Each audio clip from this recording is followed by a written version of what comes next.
Hello दोस्तों, कैसे हैं आप लोग? अच्छे तो है ना? ध्यान तो रखते हैं ना आप अपना? किसी और के भरोसे तो नहीं छोड़ा है आपने?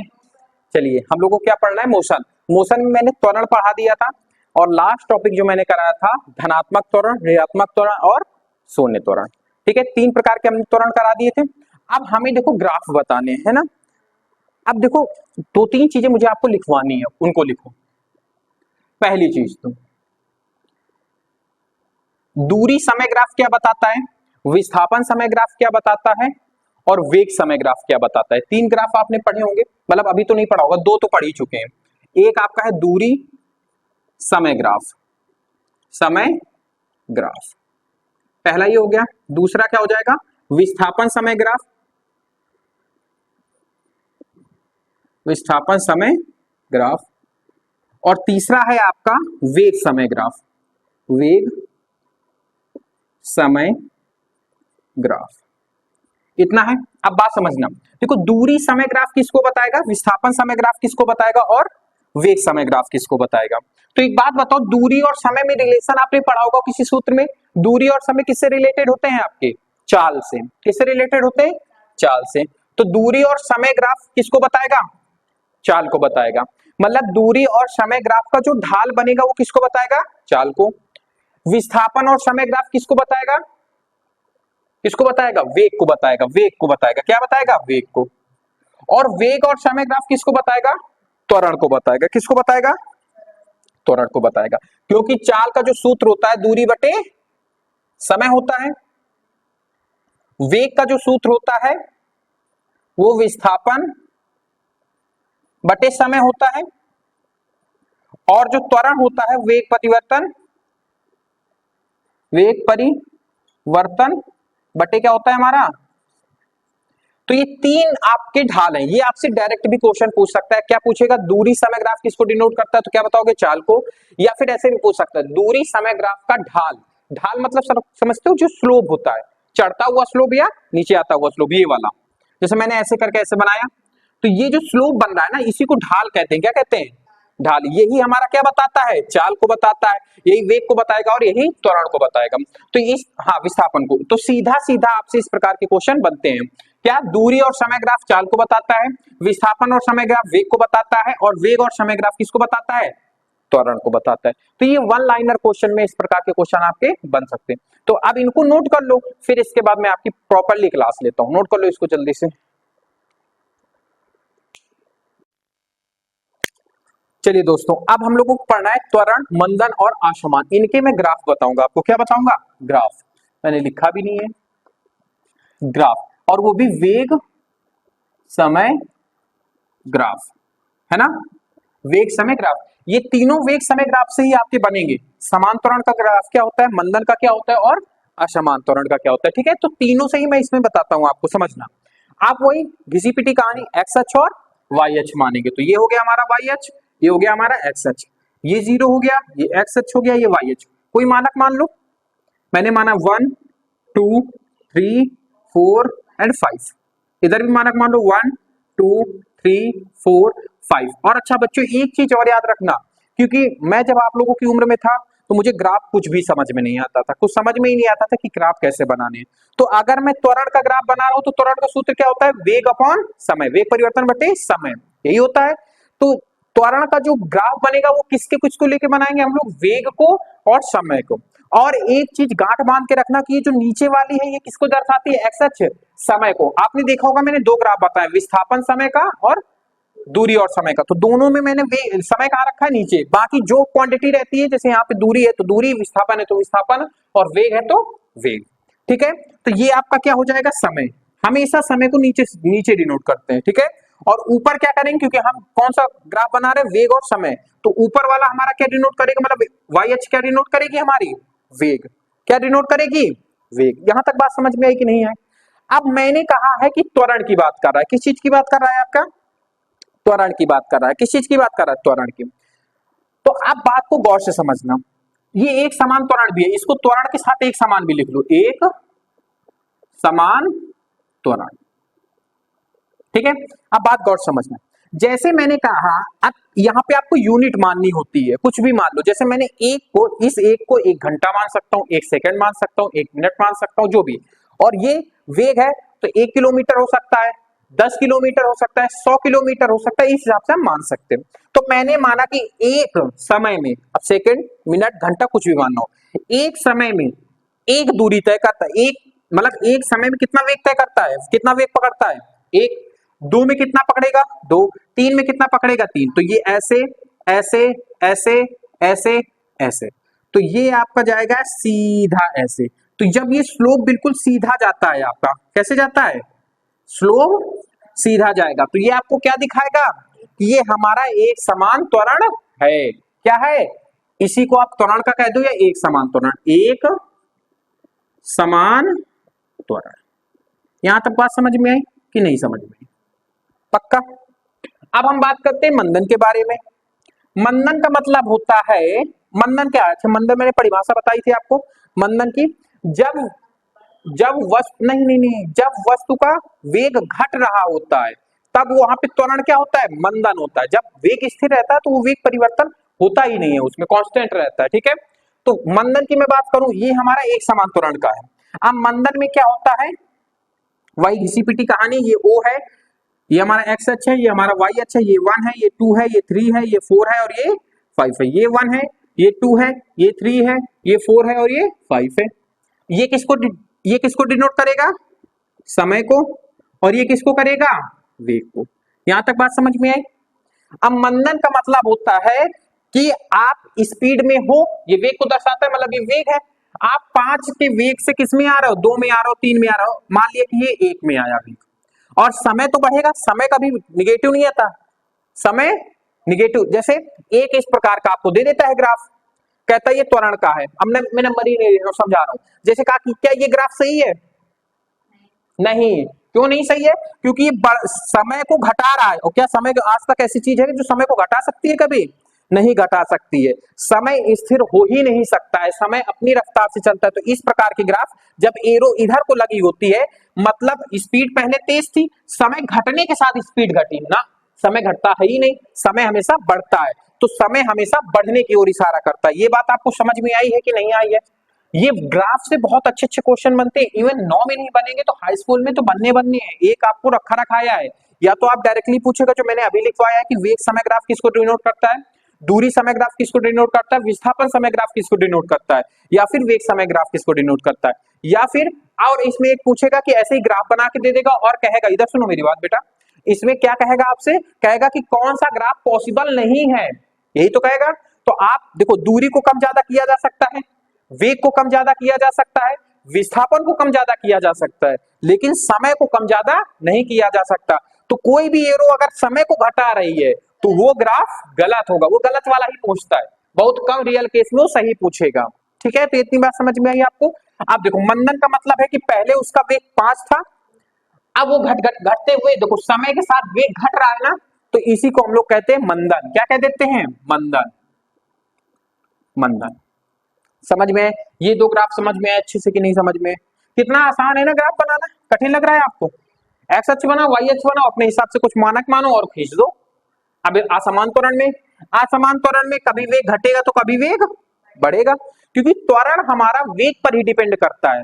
तो त्वरण को डिफाइन करने के लिए हमें वेग का ही सहारा लेना पड़ेगा। तो वही घिसी पिटी कहानी, 0 एक्स अक्ष वाई अक्ष, ये 1 हो गया, ये 2 हो गया, ये 3, ये 4, ये 5, ये 1, ये 2, ये 3, ये 4 और ये 5। यहां तक बात समझ में आई आपको? अब असमान त्वरण क्या है, मान लिया कि एक में ये एक चला, तो यहां तक तो ठीक था, फिर क्या किया, अचानक स्पीड अपनी बढ़ाई, 2 में जाते जाते ये स्पीड को ऐसे इंक्रीज कर दिया, 1 मिनट रुकना, 2 को सीधा ऐसे ले गया तो थोड़ा सा स्लो बना, फिर उसने क्या कर दिया, गाड़ी को धीमा दिया, 2 तक ले गया, यहां तक, कहां तक ले गया, 2 तक। अब उसने 3 में जाने से पहले वेग को क्या कर दिया, घटा दिया, तो स्लोप जाहिर सी बात है इधर को भागेगा ऐसे, समय बढ़ेगा लेकिन लगभग लगभग वो 3 के जाएगा।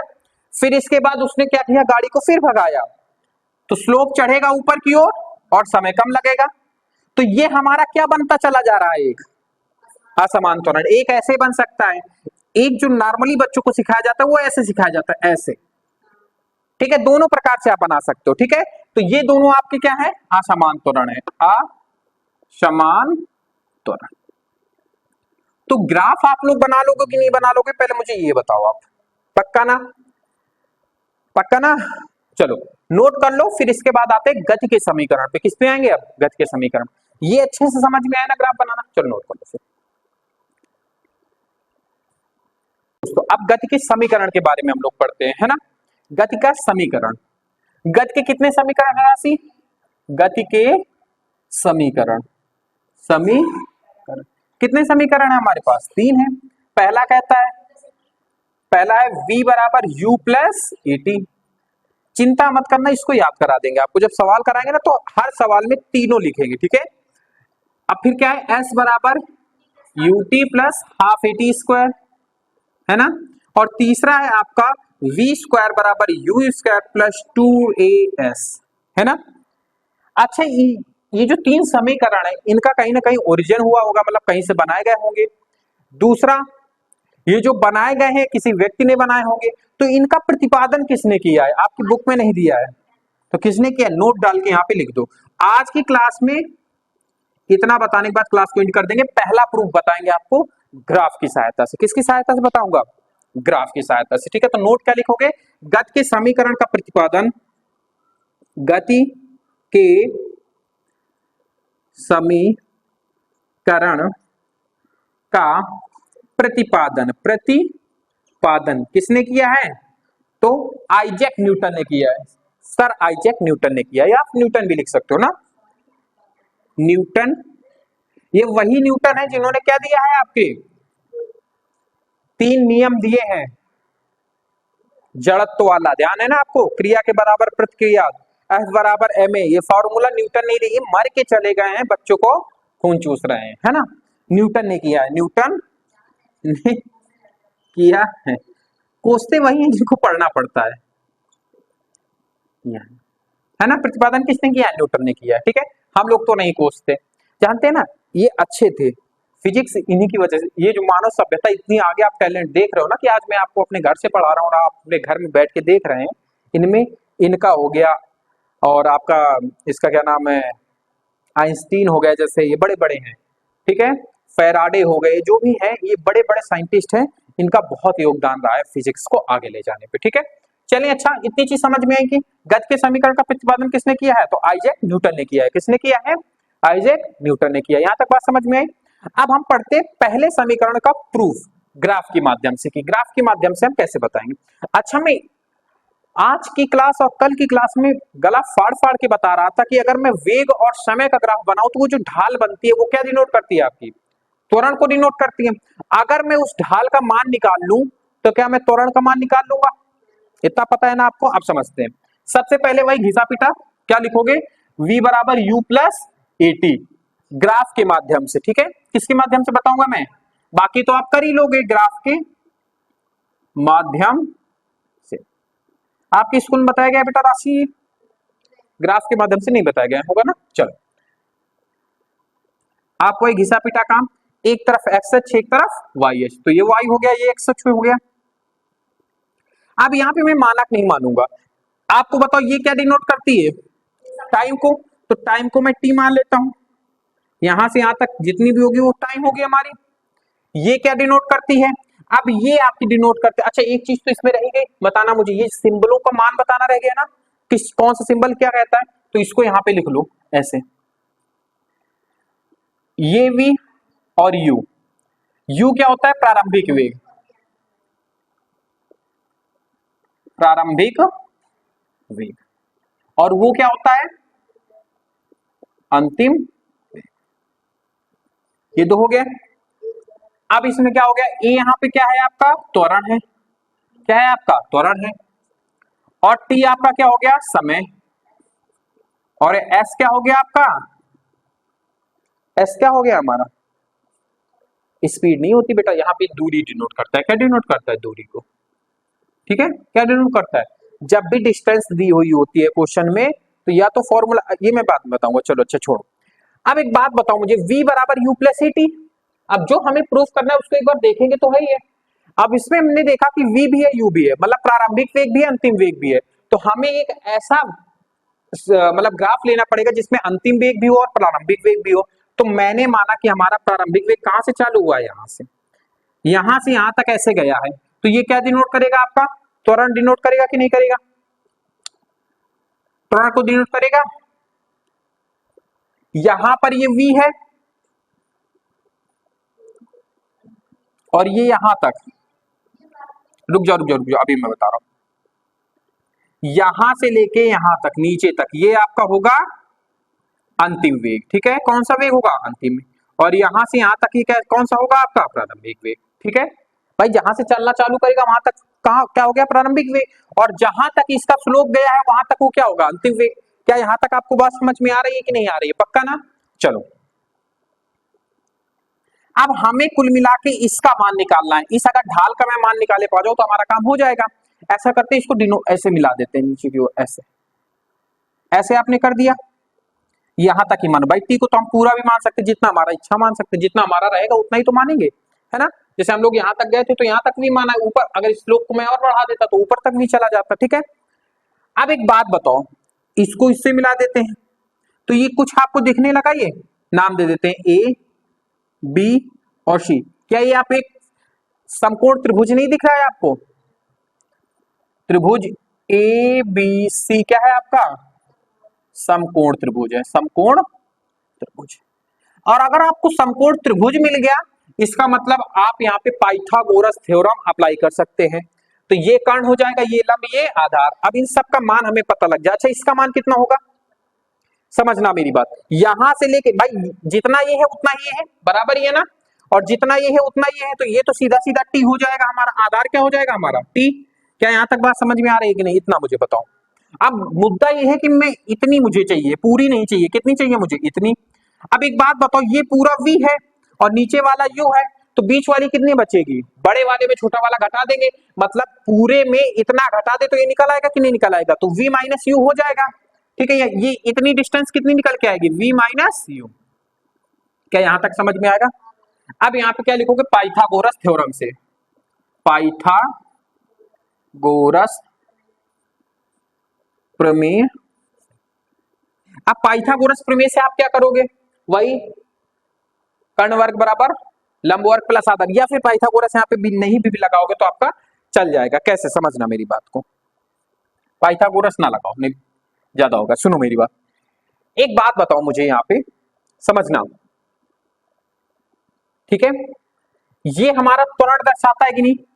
ये क्या है हमारा? त्वरण। क्या है हमारा? त्वरण। बहुत गौर से समझना जो मैं आपसे कहना चाह रहा हूं, ये हमारा त्वरण है और इसी को हम लोग ढाल कहते हैं। और ढाल का फॉर्मूला क्या होता है? ढाल का फॉर्मूला होता है लंब बटे आधार होता है। ढाल हमारा क्या है? त्वरण है। ये ढाल का फॉर्मूला आपको अभी नहीं पढ़ोगे, आप 11 में जाओगे तब आपको पढ़ने को मिलेगा मैथ में ही ढाल का फॉर्मूला। और ये मैं बता भी दूं आपको, ये ढाल का फॉर्मूला मिलेगा वृत्त में। वृत्त का एक चैप्टर वहां पे मिलेगा, स्लोप जिसको कहते हैं ढाल। ठीक है, एम से डिनोट करते हैं इसको, कैसे डिनोट करते हैं? एम से। तो ढाल यहाँ पे कितना है हमारा? त्वरण मतलब ए है। लंब हमारा कितना है? v माइनस यू है। और आधार हमारा कितना है? t है। कितना कर दिया हमने? अब इसी को सॉल्व कर लो, त्रिया गुणा कराओ, इधर कराओगे तो 80 हो गया, एक का गुणा उधर कराओगे तो v माइनस यू हो गया। यहां तक बात समझ में है? अब vu इधर माइनस का इधर कहां में आएगा? प्लस में। तो 80 प्लस u बराबर v, और यही तो हमारा प्रथम समीकरण है, v बराबर u प्लस 80। इसको सही सीक्वेंस में रख देंगे, देखो मैच कर रहा है। तो ये आपका प्रथम प्रूफ है। जो भी मैंने मुंह से बताया वो आपको थ्योरी भी यहाँ पे थोड़ा बहुत दे दोगे तो आपका ऐसा आ जाएगा। समय बात आपको समझ में आई कि नहीं आई? पक्का ना? चलो, तो आज के लिए फिर इतना ही रखते हैं। ये समझ में आ गया ना? कुछ नहीं करना है, बस ये आपको निकालना है। ठीक है, समझ में आया आप लोगों को? ऑनलाइन बच्चों को आई होप समझ में आ गया होगा। ये नहीं समझ में आया तो आप उसको दोबारा भी देख सकते हैं, इसमें कुछ ज्यादा कुछ है नहीं। जो भी श्लोक है बस इतना याद रखना जब अप्रूव करना कि इसको जीरो से मत उठाना, क्योंकि हमारे समीकरण में प्रारंभिक वेग की भी कुछ ना कुछ वैल्यू है, इसलिए मैं थोड़ा सा ऊपर उठ के बनाया हूं। ठीक है, तो आज की क्लास को यहीं पे एंड करते हैं, बाकी बातें करते हैं नेक्स्ट क्लास में। अगर क्लास आपको अच्छी लगी है तो चैनल को सब्सक्राइब कीजिए, वीडियो को लाइक कीजिए और अपने और अपनों का ख्याल रखिए। फीडबैक जरूर दीजिएगा कमेंट बॉक्स में। धन्यवाद बस साथ बने रहने के लिए।